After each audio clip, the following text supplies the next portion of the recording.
Welcome everyone, we are beginning a new series that I like to call Why Animate Why. So while Adobe Animate is still not yet on the cart, Getting better. No, you're not. You'll be stone dead in a moment. that said, until it is truly thrown on the cart, I'm going to move forward and show you all the great techniques you can do for your animations. And that starts with the paint bucket. But the one in Animate is pretty unique. It's got some really great elements to it, and a couple of wonky elements that I will show you how to get through.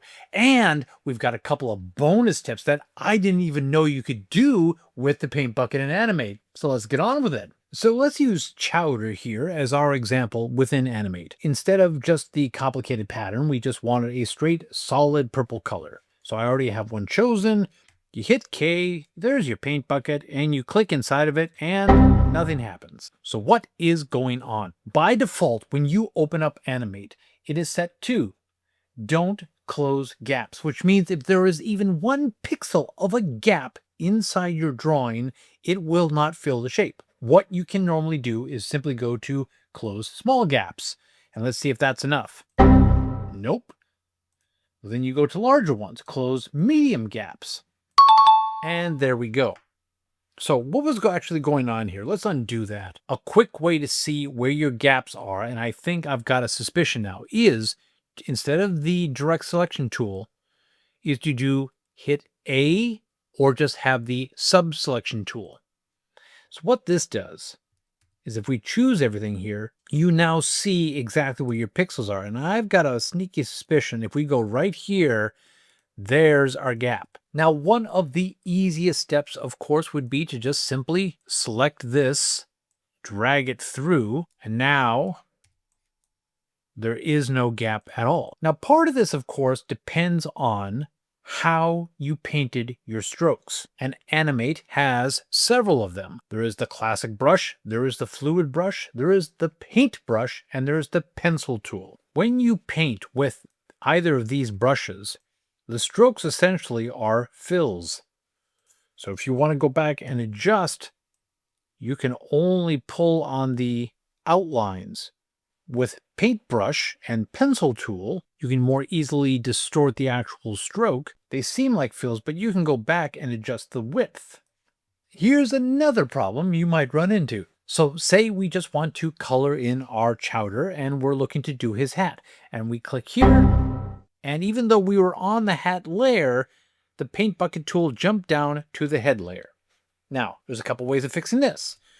You can either simply lock off the layers you don't want to color, make sure we've got that layer selected, and we can paint properly.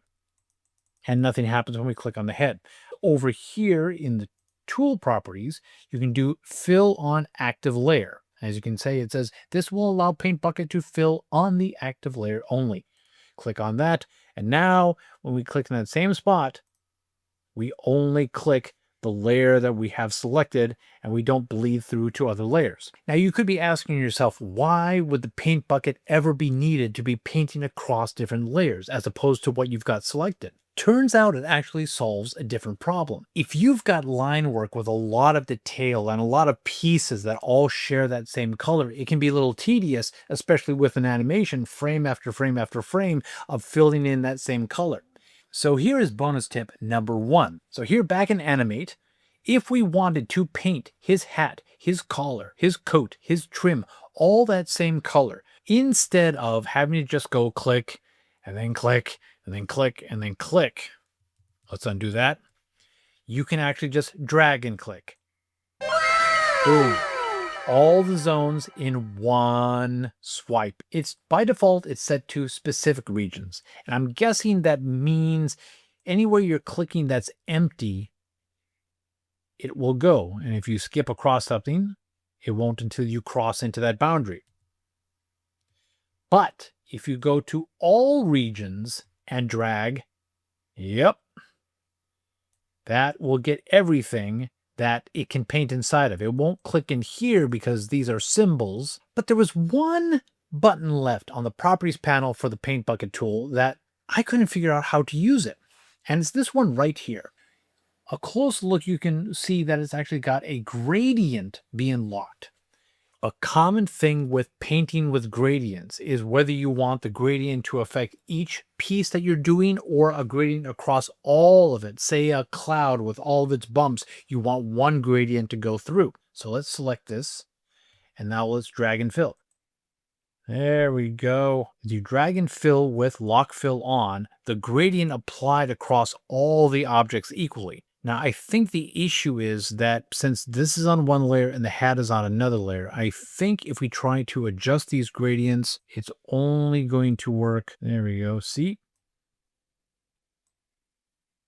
I can apply that to all of these, but it has to be applied separately to this one here. And that was your second bonus tip for the paint bucket. Chowder looks so happy in his new attire. If you've got any other tools or techniques that you think that we should address in Why Animate Why, leave a comment below. That said, I still love this program and I want to show you all the wonders. And since it's a part of your Creative Cloud subscription no matter what, let's learn how to embrace what we have. Whoop whoop.